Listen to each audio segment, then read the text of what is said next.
안녕하십니까. 저는 성서모자를 담당하고 있는 김덕재 안드레아 신부입니다. 우리가 전 시간까지 마테오 순환기의 특징과 또 예루살렘의 입성에 대해서 살펴보면서 예수님께서는 예언의 말씀을 이루기 위해서 하나님께 대한 충실성을 보여주신 분임을 잘 살펴봤습니다.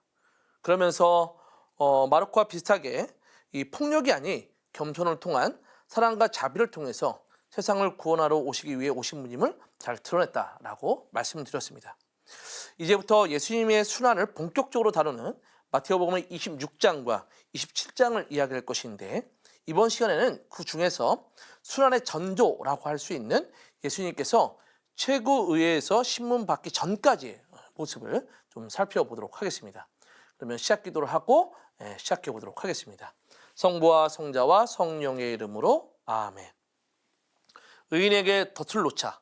그 자는 우리를 성가시게 하는 자, 우리가 하는 일을 반대하며 율법을 어겨 죄를 지었다고 우리를 나무라고 교육받은 대로 하지 않아 죄를 지었다고 우리를 탓한다. 하나님을 아는 지식을 지녔다고 공언하며 자신을 주님의 자식이라고 부른다. 우리가 무슨 생각을 하든 우리를 질책하니 그를 보는 것만으로도 우리에게는 짐이 된다. 정녕 그의 삶은 다른 이들과 다르고 그의 길은 유별나기만 하다. 그는 우리를 상스러운 자로 여기고 우리의 길을 부정한 것인 양 피한다. 의인들의 종말이 행복하다고 큰소리치고 하나님이 자기 아버지라고 자랑한다. 그의 말이 정말인지 두고 보자. 그의 최후가 어찌 될지 지켜보자.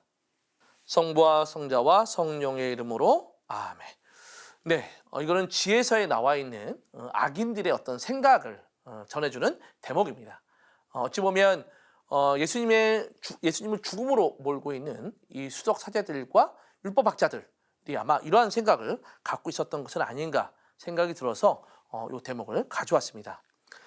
이제 우리가 이 마테오복음에 대한 순환기 26장에 대한 것을 살펴볼 텐데, 먼저 여인의 향유 이야기와 유다의 배신에 대한 이야기를 좀 살펴보고, 그 다음에 이제 최후의 만찬에 대한 이야기를 통해서 살펴보는 가운데, 세 번째는 겟세마니 등산에서의 기도, 그리고 마지막은 예수님의 체포에 대한 것들을 좀 살펴보도록 하겠습니다.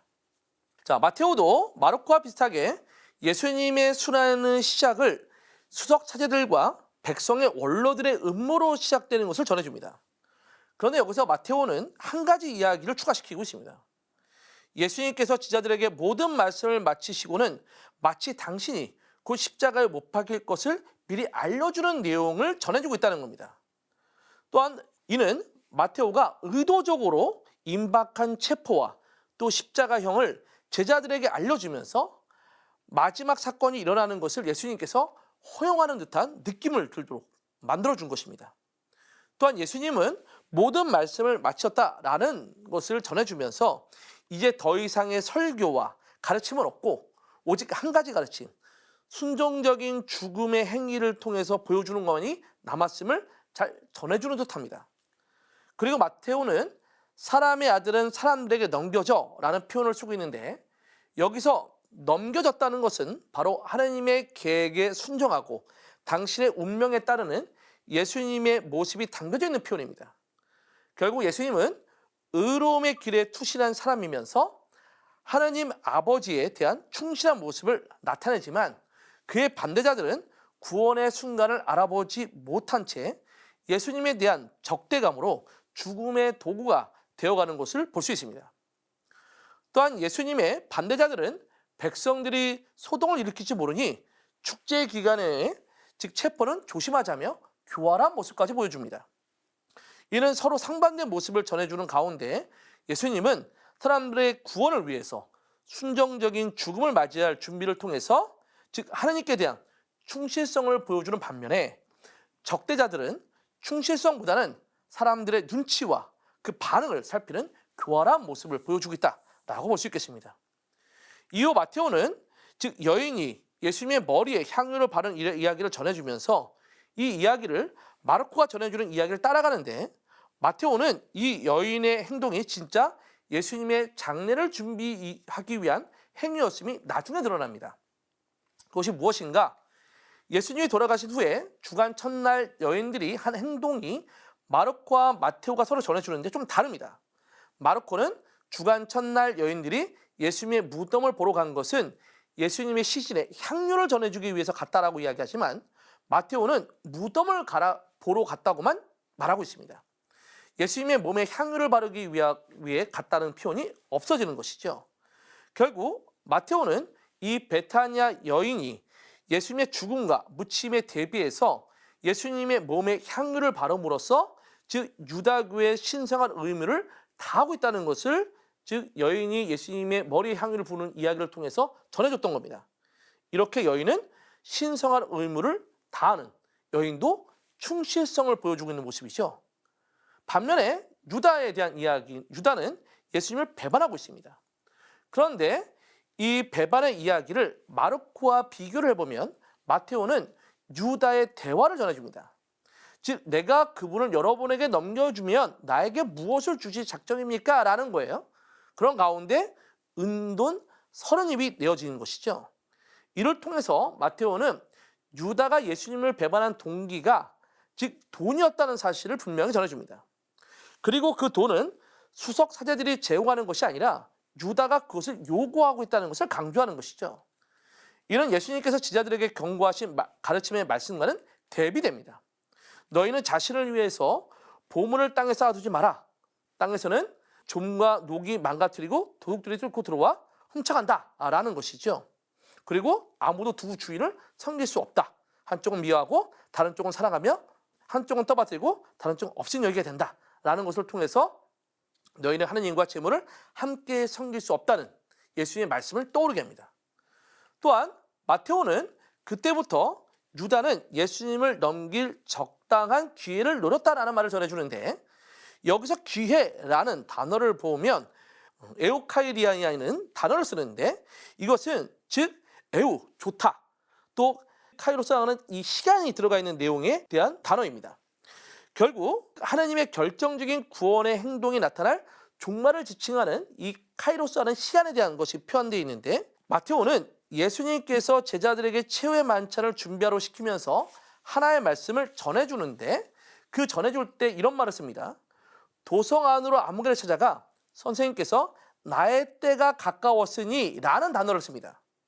여기서 나의 때라고 하는 원문을 보면 오 카이로스 무라고 되어 있는데 즉 카이로스 앞에 이야기했던 좋은 기회에 나와 있는 이 내용과 비슷한 단어인 것이죠. 결국 유다는 적당한 기회라는 때, 시간이고 그리고 예수님은 구원의 결정적인 때, 즉 같은 시간을 공유하고 있다는 것을 마테오는 전해주고 있는 것입니다. 이때 한 사람은 은전 30입을 낚아채면서 자신의 이익만을 챙기고 있다면 다른 한 사람, 예수님은 모든 일을 위해서 자신의 생명을 바치고 있는 것이죠. 같은 시간대에 서로 다른 선택을 하고 있는 것입니다. 결국 누가 하나님의 가르침에 충실한 인물인지 명확하게 드러나고 있는 것이죠. 마테오는 또 제자들에 대한 배신에 대한 예고도 마르코와 비슷하게 전해주면서 유다의 질문을 추가 삽입하고 있습니다. 마르코는 너희 가운데 한 사람이 나를 팔아 넘길 것이다 라는 말에 제자들이 서로 금시하며 저는 아니겠죠? 라고 묻기 시작합니다. 마테오도 비슷하게 제자들이 금시하며 주는 저는 아니겠죠? 라며 묻기 시작했다고 전해줍니다. 그런데 여기서 보면 제자들은 분명 예수님을 뭐라고 부르고 있냐면 주님이라고 부르고 있습니다. 그러나 마테오가 추가 삽입한 유다의 질문에는 유다는 예수님을 주님이 아닌 스승님으로 부르고 있다는 것입니다. 그런데 이 호칭, 스승님이라고 부른 이 호칭은 체포시에 배신의 입맞춤을 할 때도 똑같은 호칭으로 부릅니다. 곧 예수님께 다가가 스승님 안녕하십니까? 라는 것이죠. 결국 유다에게는 예수님이 주님이 아니라 스승님으로밖에 보이지 않았다는 겁니다. 즉 마테오는 유다가 예수님의 진정한 신원을 인지하지 못한 채 예수님의 적재자들과 같은 말을 하고 있음을 암묵적으로 드러내놓고 있습니다. 그래서 그의 배신은 탐욕의 결과일 뿐만 아니라 깨어진 신뢰로부터 비롯된 것임을 간접적으로 보여줍니다. 또한 예수님은 베드로에게 당신을 모른다고 예고하시는데 이때 베드로는 예수님께 대한 호칭이 달리 바뀌는 것을 볼 수 있습니다. 보면 마태복음 26장 3절을 보면 모두 스승님에게서 떨어져 나갈지라도 저는 결코 떨어져 나가지 않을 것입니다 라고 이야기합니다. 분명 제자들의 배신 예고에서 제자들은 예수님을 주님으로 고백하였고 유다만이 예수님을 스승님으로 언급했습니다. 그런데 여기서 베드로는 주님이 아니라 뭘로 이야기하고 있냐면 스승님으로 예수님을 언급하고 있습니다. 결국 베드로도 순환 앞에서 점차적으로 예수님에 대한 주님에 대한 고백이 약해지고 있다는 것이 잘 드러나는 것이죠.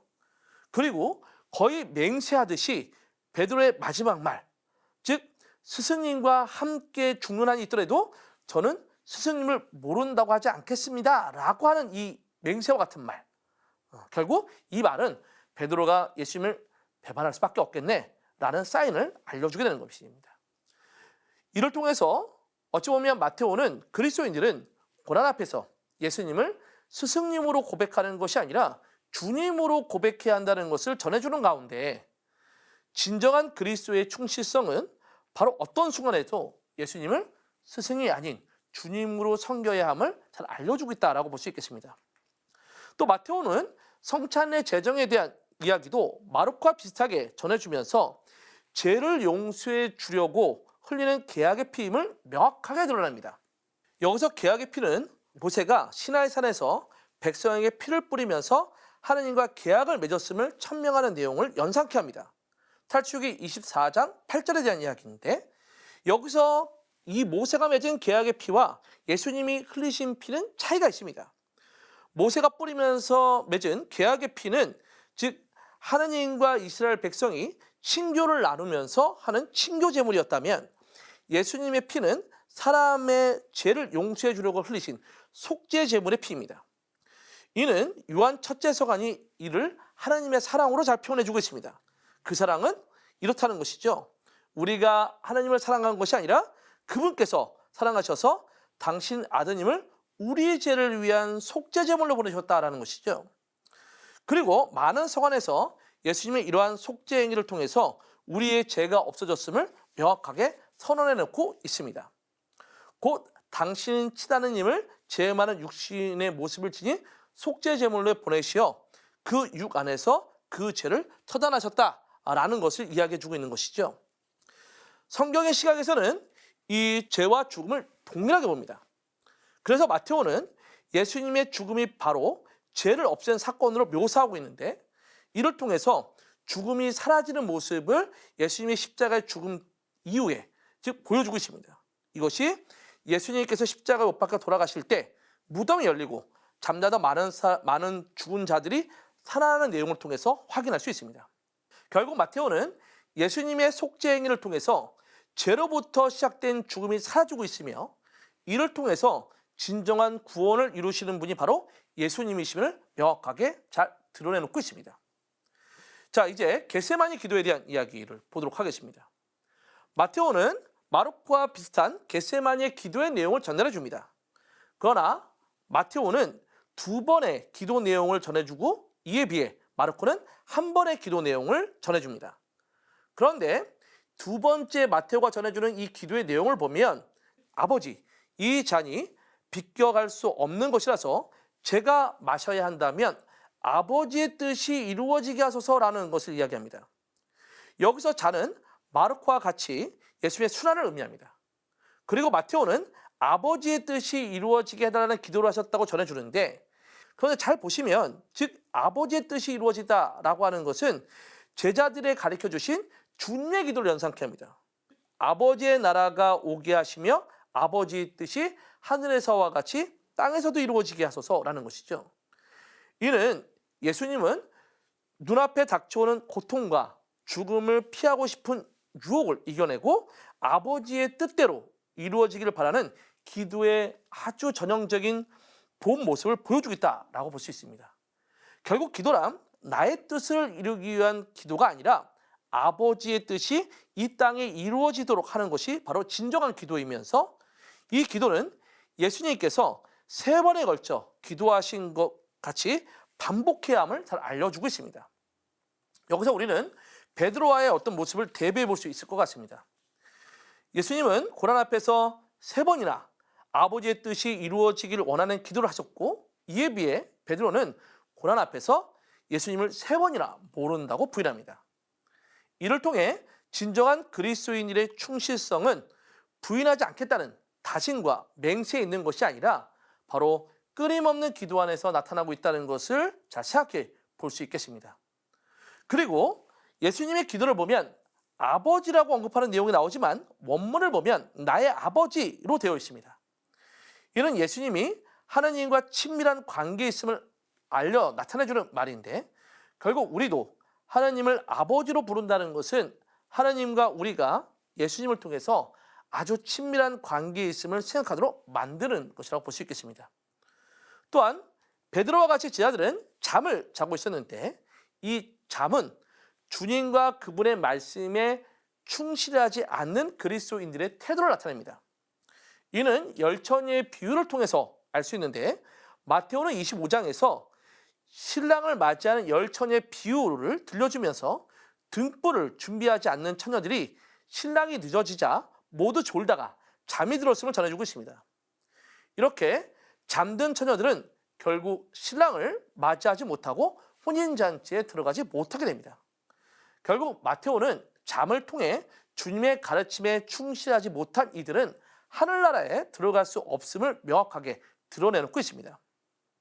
또한 잠은 그들이 시험과 유혹에 직면할 준비가 되어 있지 않음을 묘사하고 있는 것이죠. 그래서 예수님이 제자들에게 유혹에 빠지지 않도록 깨어 기도하라고 말씀하신 것입니다. 그리고 마테오는 자고 있는 제자들에게 꾸지람을 하면서 나와 함께 라는 단어를 마르코의 말에 첨가시키고 있습니다. 이것은 예수님과 제자들 간의 유대감을 표현하는 말일 뿐만 아니라, 이는 마테오의 임마누엘, 하느님께서 우리와 함께 계시다라는 말을 떠올리게 합니다. 결국 제자들은 시험과 유혹에 직면할 준비가 되어 있지 않았지만 예수님께서는 준비되지 않은 그들과 함께 하실 것임을 알려주고 있는 것은 아닌가 생각해 볼 수 있겠습니다. 그러면서 우리가 시험과 유혹에 직면했을 때 어떻게 하는가를 묵상해 보게 만듭니다. 우리는 가끔씩 나의 의지를 통해서 이 시험과 유혹을 이겨내려고 할 때가 많이 있습니다. 그러나 인간은 참으로 나약한 존재입니다. 오히려 우리는 내가 그 유혹과 시험을 이겨낼 수 있다는 자신감보다는 우리와 함께 하시는 주님께 이겨낼 힘을 청하면서 그분 안에서 그분과 함께 이겨내도록 노력해야 하는 것, 이것이 마테오가 우리들에게 알려주고자 하는 내용이 아닐까라고 생각이 됩니다. 또한 여기서 우리는 나와 함께 라는 단어를 통해서 설사 유혹과 시험에 빠졌다 하더라도 우리를 포기하지 않으실 예수님에 대한 모습을 마테오는 보여주고 싶어서 나와 함께라는 이 임마누엘을 떠올리는 이 단어를 마테오 말에다가 첨가시켜서 우리들에게 전달해 주는 것은 아닌가라고 생각해 볼 수 있겠습니다. 자, 이제 예수님은 수석세들과 백성의 원로들이 보낸 큰 무리에 체포가 되십니다. 이때 유다는 예수님께 다가와 스승님 안녕하십니까 하고 나서 예수님께 입을 맞춥니다. 앞에서 말씀드린 것처럼 벌써 유다는 예수님을 주님이 아닌 뭘로 부르고 있죠? 스승님으로 부른다는 것을 통해서 예수님과 신뢰관계가 깨어진 배신자임을 드러내고 있습니다. 이에 예수님은 유다를 친구라고 부르고 있습니다. 그런데 이 친구라는 단어는 마테오는 총 3번에 걸쳐서 사용하고 있는데, 즉 3번에 걸치는 것을 보면 선한 포도밭 주인의 비유에서 자신의 품삯에 불평 불만을 하는 사람들에게 쓰여진 말이기도 하고, 또 두 번째로는 혼인잔치 비유에서 혼인 예복을 입지 않은 자를 지칭할 때 쓰는 내용이기도 하고, 또 당신을 배신하는 유다에게 쓴 말이 이 친구라는 단어입니다.